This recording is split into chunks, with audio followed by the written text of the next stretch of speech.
स्वागत है दोस्तों प्रयास कोचिंग क्लासेस में। आज हम लोग भारत के भूगोल की अगली श्रृंखला में आगे बढ़ते हैं, जिसमें हम लोग देखेंगे भारत के पड़ोसी देशों को। ठीक है। वैसे तो ये टॉपिक बहुत ही नोन होता है, सभी लोग जानकार होते हैं, लेकिन मैपिंग करना यहाँ पर सबसे ज़्यादा इम्पोर्टेंट रहेगा आपके लिए। और ख़ास तौर पे अब जब जम्मू कश्मीर और लद्दाख हमारे नई यूनियन टेरिटरीज बनी हुई हैं, तो उसके बाद ये नक्शा बहुत ही मज़ेदार हो जाता है। तो प्लीज़ आपको बहुत ज़्यादा सतर्क रहना है और बहुत ज़्यादा सावधान रहना है। तो आइए चलिए देखते हैं, हम लोग शुरुआत करते हैं हमारे पड़ोसी देशों की श्रृंखला को। तो भारत के पड़ोसी देशों की अगर बात करें तो भारत के कुल 7 पड़ोसी देश हैं, जिनमें हम सबसे पहले देखते हैं यहाँ पर हम देखेंगे पाकिस्तान को, फिर हम देखेंगे अफगानिस्तान को, फिर हम देखेंगे चाइना को, फिर नेपाल, फिर भूटान, फिर बांग्लादेश, फिर म्यांमार। अभी जलीय देशों की बात नहीं करेंगे हम। ठीक है। पड़ोसी देश मतलब हमारी सीमा से लगे हुए। इसमें सबसे पहला नाम आता है हमारे चिर परिचित प्रतिद्वंदी पाकिस्तान का। तो पाकिस्तान हमारे 5 राज्यों के साथ स्पर्श करता है। यहाँ पर हमें बहुत ज़्यादा ध्यान रखना होगा, स्पेशली जम्मू कश्मीर पर और लद्दाख पर, जिसकी पोजीशन हम अभी देखेंगे। आइए देखते हैं गुजरात, राजस्थान और पंजाब। तो जब हम नक्शे में चीज़ों को देखते हैं तो आप राइट डाउन करिएगा, पहला गुजरात, दूसरा राजस्थान, यहाँ देखिए हरियाणा टच नहीं करता है, पंजाब, और मजेदार बात जम्मू कश्मीर भी टच करेगा और लद्दाख भी स्पर्श करेगा। जम्मू कश्मीर हमारा रिहायशी इलाका है, पर्वतों से भरा हुआ लद्दाख हमारा दूसरा इलाका है। तो इस प्रकार ये 5 राज्य, जिसमें हमारे 3 पूर्ण राज्य और 2 हमारे केंद्र शासित प्रदेश स्पर्श करते हैं। अगर हम बात करें हमारे अगले राज्य की, अगले देश की, तो वो है हमारा अफगानिस्तान। अफगानिस्तान के साथ बहुत ही सबसे कम हमने देखा है यहाँ पे कि सबसे कम श्रृंखला हम स्पर्श करते हैं। और इसलिए अफगानिस्तान आप यहाँ देखेंगे ये छोटी सी यहाँ 80 किलोमीटर की बाउंड्री करीब स्पर्श करते हैं हम किसके साथ में, लद्दाख के साथ में। तो ये आपको नए नक्शे के अनुसार, यहाँ पे आप पहले जम्मू कश्मीर आंसर लगाया करते थे, तो प्लीज सभी बच्चे बहुत ही ज्यादा सावधानी के साथ इन चीजों को करें।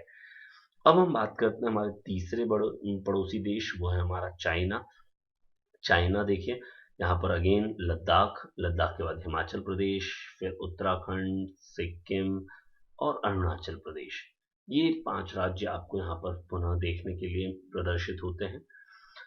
अब देखिए, जो लोग प्रथम बार पढ़ रहे होंगे उन्हें ऐसा लगता है कि यार यहाँ जम्मू कश्मीर से लेकर यहाँ अरुणाचल प्रदेश तक इतनी लंबी श्रृंखला है, इस वजह से चाइना हो सकता है कि सर्वाधिक श्रृंखला मतलब सर्वाधिक सीमा को स्पर्श करने वाला राज्य हो। लेकिन बिल्कुल भी ऐसा नहीं है।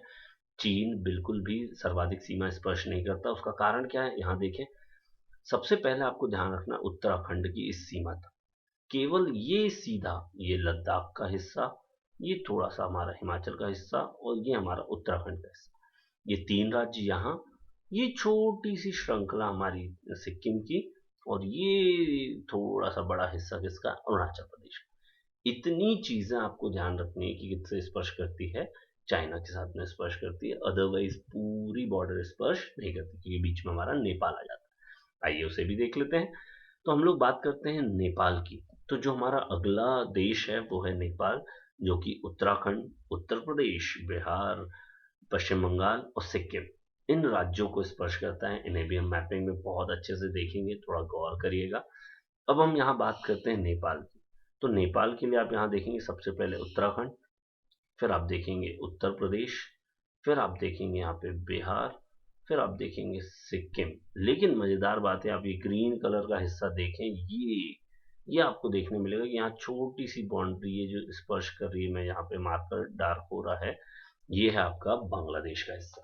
तो आपको यहाँ पर बहुत ही सावधानी रखनी है कि बांग्लादेश भी हमारा स्पर्श कर, मतलब बांग्लादेश भी हमारा वहां पर वेस्ट बंगाल स्पर्श करता है। सॉरी, बांग्लादेश मैंने बोल दिया, आप बिल्कुल भी वो ना करें। मैप सामने रखें, मैप पे मैपिंग करते जाइए, जिससे आप न्यूनतम न्यूनतम न्यूनतम कठिनाइयों का सामना करना पड़े। इसके बाद हमारे 5वें और सबसे इम्पोर्टेंट देश की तरफ चलते हैं, वो है भूटान। क्योंकि बच्चे इसको बहुत ही छोटा समझते हैं, इजी समझते हैं, लेकिन ये इतना इजी है नहीं। क्योंकि अगेन ये आपको यहाँ पे चकित करने वाला है। आपको सबसे पहले यहाँ पे सिक्किम, फिर पश्चिम बंगाल का अगेन वही हिस्सा, असम से तो स्पर्श करता है और अरुणाचल प्रदेश से भी। तो ये कैसे, ये हम देखते हैं, चलिए नक्शे पर। तो ये आपका भूटान है। जिस प्रकार नेपाल ने अभी आपके सामने कुछ स्थिति प्रकट की थी, उसी प्रकार से सबसे पहले देखिए सिक्किम को हमें रखना है, दूसरा हमें रखना है ये ग्रीन हिस्सा वेस्ट बंगाल का। वेस्ट बंगाल आपको नेपाल से, भूटान से, बांग्लादेश से, सभी से स्पर्श करता हुआ दिखेगा। ये येलो लाइन आप देख रहे हैं किसकी, असम की।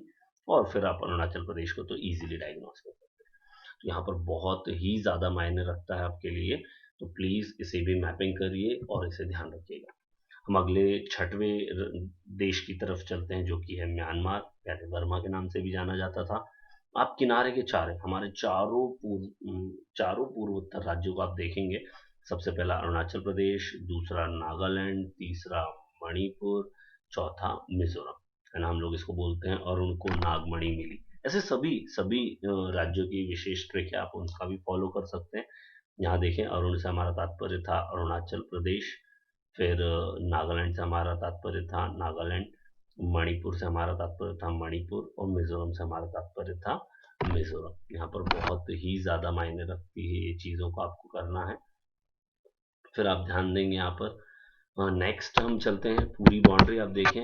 आप मिजोरम को देख सकते हैं कि वो यहाँ पर लोकेशन उसकी कैसी है। म्यांमार और बांग्लादेश के साथ भी अपन उसको भी स्पर्श कराएंगे, क्योंकि तो चलिए हम एक बार फिर लास्ट और अंतिम हमारे देश की तरफ चलते हैं, और वो है देश हमारा पड़ोसी बांग्लादेश। बांग्लादेश की हम बात करते हैं तो बांग्लादेश पश्चिम बंगाल को, असम को, मेघालय को, त्रिपुरा को और मिजोरम को, ये 5 राज्यों को ये भी टच करता है। और न केवल ये स्पर्श करता है, बल्कि साथ ही साथ आपको ये ध्यान रखना है कि ये देखिए पूरी जो इसकी कर्व बॉडी है, ये यहाँ से लेकर ये पूरी आप बाउंड्री को ट्रेस करते जाइए। इस वजह से बांग्लादेश हमारा 4096 किलोमीटर की बाउंड्री को स्पर्श करते हुए सबसे ज्यादा सीमा को स्पर्श करने वाला देश बन जाता है। तो अगर आपसे पूछा जाए कि सबसे ज्यादा सीमा किससे स्पर्श होती है, तो पहले नंबर पे आएगा बांग्लादेश, ध्यान रखिएगा। ठीक है, तो फिर आइए हम देखते हैं, और दूसरा हमारा सबसे कम किससे होती है, तो वो अफगानिस्तान लगाएंगे आप यहाँ पर। ठीक, तो बांग्लादेश से कौन कौन लगते हैं, वेस्ट बंगाल। देखिए यहाँ पे सिक्किम स्पर्श नहीं करता है, क्योंकि ग्रीन कलर पूरा उसको कवर कर लेता है। फिर आपका थोड़ा सा असम, मेघालय पूरा और त्रिपुरा, इतने राज्य हमारे बांग्लादेश को स्पर्श करते हैं। इस प्रकार आपको यहाँ पर ध्यान रखना है कि हमारे सातों राज्य किन किन से स्पर्श होते हैं, जिनको बचपन में एमबीए की ट्रिक से याद रखते हैं। बहुत सारे अलग अलग ट्रिक आप उन चीज़ों के लिए अलग अलग उसमें देखते हैं, तो प्लीज मैपिंग जरूर करें। ठीक है, चलिए अब हम स्पर्श करते हैं इसी टॉपिक से, जो इनसे बनने वाले प्रश्नों से। तो हम सबसे पहले अगर देखें तो सर्वाधिक सीमा किससे स्पर्श करती है, हमने अभी आपको बताया 4096 किलोमीटर के साथ बांग्लादेश है।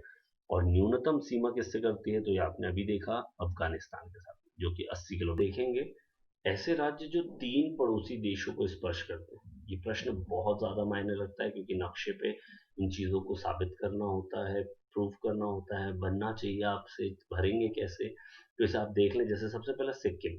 सिक्किम को अभी आपने नक्शे पर देखा कि सिक्किम में नेपाल, चीन और भूटान, 3 देशों को ये स्पर्श करता है।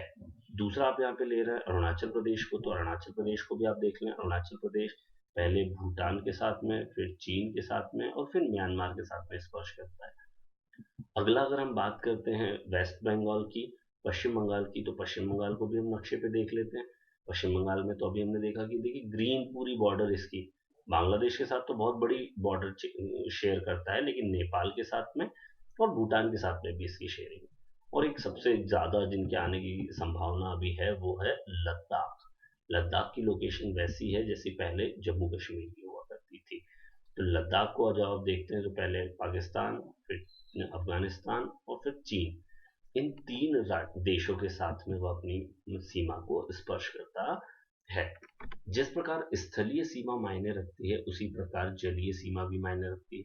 और इसीलिए एक प्रश्न यहाँ से निकल कर आता है, ऐसा राज्य के नाम बताइए जो समुद्री और स्थलीय दोनों ही सीमा को स्पर्श करते हैं। तो आपके पूर्व और पश्चिम में स्थित हमारे पश्चिम बंगाल, और दूसरा गुजरात, दोनों ही राज्य, पूर्व में स्थित पश्चिम बंगाल और पश्चिम में स्थित गुजरात हमारा बहुत ही इंपॉर्टेंट राज्य है। अब इन पड़ोसी देशों के बाद हम एक प्रश्न हमेशा आप कंपटीशन एग्जाम्स में पाते हैं, वो है भारत का मानक समय। परिचय में, भारत के परिचय में इस श्रृंखला का बहुत ही इंपॉर्टेंट रोल होता है। यहाँ पर आप ध्यान दें कि समय जो है देशांतर रेखाओं से लिया जाता है, इसलिए 82.5 डिग्री, या आप इसको 82.5 डिग्री भी बोल सकते हैं, पूर्वी देशांतर, क्योंकि हम पूर्वी गोलार्ध में देशांतर के अनुसार, इसीलिए इससे हमारा भारत का मानक समय लिया गया है। जो भी 82.5 डिग्री पूर्वी देशांतर में बजा होगा, वो भी कहाँ पे, इलाहाबाद के नैनी पर। तो इलाहाबाद के नैनी में जो भी समय होगा वही पूरे भारत का समय होगा। चूंकि हमारे गुजरात और अरुणाचल प्रदेश के आप बीच में अक्षांशीय विस्तार देखेंगे जो 29 देशांतर, या लगभग यूं कहें 30 देशांतर का होता है। और 30 देशांतर का मतलब है कि 2 घंटे, क्योंकि 2 देशांतर के बीच की जो दूरी है वो 4 मिनट होगी। तो इसी अंतर को, इसी समय अंतर को कंफ्यूज ना हो बच्चे, इसलिए हमने क्या रखा वहां पे आपके लिए, एक ही रखा हुआ है 82.5 डिग्री। पूरे भारत के लोग 82.5 डिग्री पूर्वी देशांतर को ही भारत का मानक समय कहते हैं। आखिर ये कितने राज्यों से होकर गुजरती है, जैसे हमने कर्क रेखा में याद रखा था, उसी प्रकार आपको इसमें भी याद रखना है। यह उत्तर प्रदेश, मध्य प्रदेश, छत्तीसगढ़, उड़ीसा और आंध्र प्रदेश। आप ऊपर से नीचे की तरफ, अर्थात उत्तर से दक्षिण की तरफ जाएंगे तो आपको ये राज्य वहां देख प्रदर्शित होंगे। भारत का मानक समय, आप जब भी मोबाइल में टाइम सेट करते होंगे तो आपने देखा होगा कि भारत का मानक समय ग्रीनविच रेखा से कितने आगे, तो वो आपको 5.5 घंटे आगे मिलता है। आप मोबाइल में उसको सेट भी करते हैं। आजकल क्या ऑटोमेटिक टाइम सेटिंग होती है, क्योंकि वो आपकी लोकेशन ट्रेस कर लेते हैं इस वजह से। अदरवाइज आप जरूर गौर करें, हैंड वॉच में आप इस चीज को बहुत अच्छे से नोटिस करते हैं, जो भरना पड़ता है।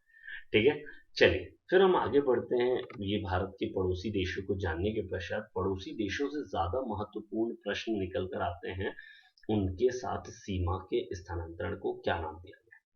तो उन दोनों के बीच की जो खिंची हुई विभाजक रेखा है, उन्हें हम किससे जानते हैं, चलिए आइए उन्हें देखते हैं। सबसे पहले आप यहाँ पे नाम देख रहे हैं रेड क्लिफ रेखा का। यह बहुत ज्यादा परीक्षाओं में आने वाला प्रश्न है। यह भारत और पाकिस्तान के बीच 1947 में खींची गई विभाजक रेखा थी। आप यहाँ पर ये बॉर्डर जो आप देख रहे हैं, ये पूरी की पूरी ये बॉर्डर आपकी क्या कहलाएगी, आपकी पूरी रेखा रेड क्लिफ रेखा कहलाएगी। ठीक है, ध्यान रखिएगा। फिर हम बात करते हैं डूरंड रेखा की। डूरंड रेखा अभी वर्तमान स्थिति की बात करें तो पाकिस्तान और अफगानिस्तान के साथ है, लेकिन जो वास्तव में जब ये खींची गई थी वो थी अविभाजित भारत और पाकिस्तान के बीच।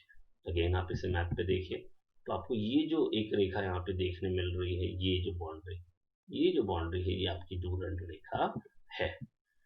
फिर इसी तरह आप देखेंगे, आपको याद रखना है क्योंकि बाकी सारे आपके बहुत ही ज्यादा परीक्षाओं में आने वाले प्रश्न हैं, जैसे मैकमोहन रेखा, भारत और चीन के बीच विभाजक रेखा है। अगर आप बात करें लगातार प्रश्नों में आने वाले 3 अन्य, 8 डिग्री चैनल, 9 डिग्री चैनल और 10 डिग्री चैनल, वास्तविकता में तो ये देशांतर रेखाएं हैं, लेकिन इन्हें जल राशि के तौर पर आप देखेंगे कि विभाजक रेखा मानकर हम प्रयोग कर रहे हैं। तो 8 डिग्री चैनल हमारा गुजरता है मालदीव और मिनिकॉय द्वीप के मध्य से। ठीक है, और लिखा है उसका मतलब क्या है, उसके मध्य से। और इसी प्रकार जब आप मैप पे 9 डिग्री चैनल में आप देखेंगे तो यह आपको मिनिकॉय द्वीप और लक्षद्वीप के मध्य दिखेगा। आप किनारे पर, आपके मैप के किनारे पर देशांतर रेखाएं दी होंगी, आप उसको जरूर नोटिस करें। ग्लोब का सारा भी आप इसमें ले सकते हैं कि 10 डिग्री चैनल कहाँ से गुजरता है, लघु अंडमान और कार निकोबार, या यूं कहें अंडमान और निकोबार के बीच जो विभाजक रेखा है वो क्या है, हमारी 10 डिग्री चैनल। आप अभी जब भारत का भौगोलिक विभाजन देखेंगे तब पुनः इन बिंदुओं पर अपन चर्चा करेंगे। ये ग्रैंड चैनल है, थोड़ा सा मिस्टेक है टाइपिंग की, आप देख लेंगे। ग्रैंड चैनल क्या है, ग्रैंड चैनल भारत के इंदिरा पॉइंट और इंडोनेशिया के बीच, या यूं कहें भारत और इंडोनेशिया के बीच पाई जाने वाली एक विभाजक रेखा क्या रखी गई है, ग्रैंड चैनल। थोड़ा सा विवादित बिंदु लेकिन फिर भी परीक्षाओं में आता है, कोको पॉइंट या कोको जल संधि। तो कोको जल संधि भारत और म्यांमार के बीच है, दोनों ही देश अपनी वहां पर स्थापना या वर्चस्व को दर्शाते हैं। ठीक है, और इस प्रकार सबसे लास्ट और सबसे इंपॉर्टेंट पॉइंट हमारा मन्नार की खाड़ी, और वो है पाक जलडमरू मध्य। अब दोनों, ज्यादातर पाक स्ट्रेट के नाम से आता है या पाक जलडमरू मध्य के नाम से आता है, उसकी लोकेशन के लिए हमने आपको यहाँ पे मन्नार की खाड़ी को दर्शाया है।